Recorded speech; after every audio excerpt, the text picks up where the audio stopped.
మనిషికి ఉపయోగం ఎక్కువ. మాంసం తప్పనిసరిగా తినాలి. ఎందుకంటే ఈ సెల్స్ మాంసకృతులు దానికి సంబంధించిన సెల్స్ చనిపోతుంటాయి. మళ్ళీ అవి రీప్లేస్ కావాలి నీ బాడీలో అంటే మాంసాన్ని మించినటువంటిది లేదు. ఇప్పుడు మీరు ఏ న్యూట్రిషనిస్ట్ ప్రోగ్రామ్ అన్నా చూడండి, వాళ్ళు మాంసం తినమని చెప్తారు.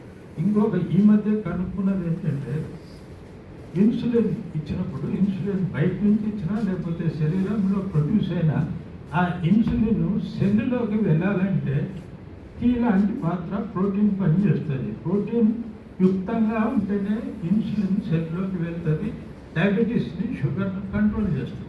అట్లా కాకుండా ప్రోటీన్ కనుక బాడీలో లేకపోతే నువ్వు ఎంత ఇన్సులిన్ ఇచ్చినా ప్రయోజనం లేదని ఇప్పుడు ఎండోక్రైనాలజిస్టులు న్యూట్రిషనిస్టులు చెప్తున్నారు. కానీ మనం దాన్ని నమ్మడానికి చాలామంది రెడీగా లేదు. నేను చూశాను ఆక్స్ఫర్డ్ యూనివర్సిటీ ల్యాబ్స్లో వాళ్ళు బాధాప్తాగా రాసి ఉంటుంది, బీఫ్ తింటే ఏమి ఉపయోగం, బీఫ్ లివర్ తింటే ఏమి ఉపయోగం, బీఫ్ ఎప్పుడు తినాలి, ఏమి ఉపయోగం, ఇవన్నీ ఉంటాయి. మనం వాటి బీఫ్ తింటున్నాడని వెళ్ళి చంపేస్తున్నాం. ఇంతకంటే దుర్మార్గం, ఇంతకంటే మూఢనమ్మకం ఏమన్నా ఉంటుందా? ఆవు తల్లి ఎట్లా అవుతుంది, అన్ని జంతువులాగానే ఆవు కూడా జంతువు, అంతే కదా. మీరు మేకను బర్రెను తింటున్నప్పుడు ఆవును మాత్రమే తినడం ప్రాబ్లం ఏంటి? ఇవన్నీ ఈ రకరకాల మూఢనమ్మకాలు ఈరోజు మన సొసైటీని వేధిస్తున్నాయి. అదే మన పురోగతిని అడ్డుకుంటున్నాయి కూడా.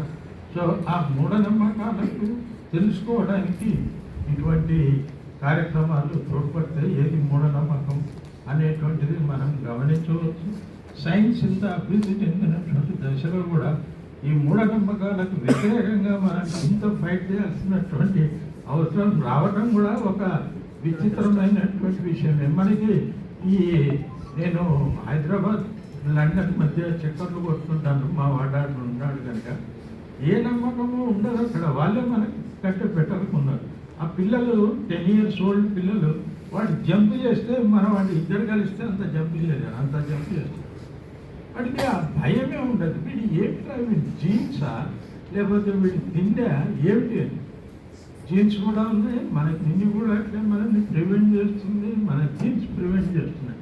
జీన్స్ బలహీనపడడానికి కారణం ఏంటంటే ఎండోగామి, కులంలోని పెళ్ళిళ్ళు, ఒక పరిమిత సమూహంలోని పెళ్ళిళ్ళు, ఇవన్నీ కూడా మన భారతీయ జీన్స్ని బలహీనపరుస్తున్నాయి.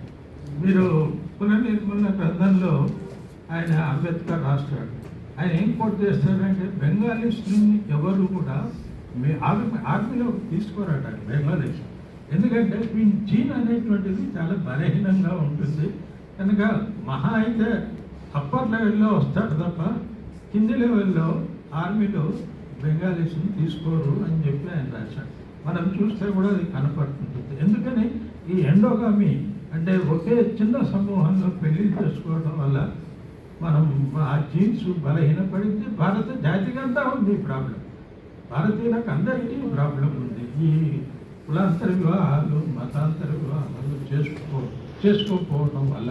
సో ఇటువంటి మూఢనమ్మకాలని అన్నింటినీ కూడా మనం తొలగించుకోవాల్సి ఉంది. మనం తొలగించుకుంటేనే మనం అభివృద్ధి చెందుతాం, దేశం కూడా అభివృద్ధి చెందుతుంది. ఇది మనం యూరోప్ను గమనించాల్సిన, యూరోప్ను చూస్తే మనకు ఈ విషయం అర్థమవుతుంది. వాళ్ళు ఎంత అడ్వాన్స్డ్గా ఆలోచన చేస్తారు. ఏం కనుక్కున్నామంటే మనం ఎప్పుడుదో కనుక్కున్నామని చెప్పుకోవటం తప్ప మనం ఏం కనుక్కోలేదు కదా. కనుక్కున్నదంతా యూరోప్ వాళ్ళే. సో ఇటీవల ఒక గొప్ప పరిశోధన ప్రోటీన్ మీద చేసినటువంటి నోబెల్ ప్రైజ్లో ప్రోటీన్ను అనుకూలంగా మార్చవచ్చు, ప్రోటీన్ను ఉత్పత్తి కూడా చేయవచ్చు. సో ఇటువంటి ఒక గొప్ప ఆవిష్కరణ కూడా ఈ మధ్య జరిగింది. దాని మీద నేను మీడియాలో చూస్తున్నాను, చర్చలు ఏమన్నా జరుగుతాయేమోనని. అటువంటిది ఏమీ జరగట్లేదు. సో ఎందుకు జరగట్లేదంటే మనం మూఢనమ్మకాల్లో కూరుకొని పోయి ఉన్నాము. ఈ స్థితి నుంచి మనం బయటపడాల్సినటువంటి అవసరం ఉంది. అందుకోసం ఇటువంటి కార్యక్రమాలు నిర్వహించడం చాలా అవసరమని భావిస్తూ కార్యక్రమాన్ని నిర్వహిస్తున్నందుకు రమేష్ గారిని, ఆయన టీంని అభినందిస్తూ ముగిస్తాను.